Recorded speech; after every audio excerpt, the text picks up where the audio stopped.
دعا بھی دیکھیں سورۃ الانبیاء میں آئی، لا الہ الا انت سبحانک انی کنت من الظالمین.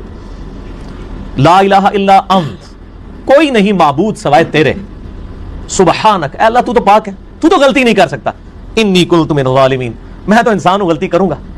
کیا زبردست انداز ہے جی توبہ کرنے کا.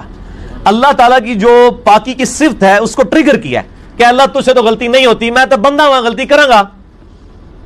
اور اللہ کو اتنی پسند آئی یہ کلمات. اور اس کے ساتھ الفاظ ہیں کذالک ننجی المؤمنین، ہم ایمان والوں کو بھی اسی طریقے سے نجات دیں گے جو یونس کی طرح ہم سے دعا مانگے گا.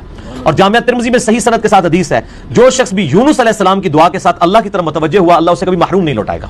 یہ اسماء اعظم ہے. میرا ایک کلپ 4 لاکھ سے زیادہ لوگ یوٹیوب پہ دیکھ چکے ہیں.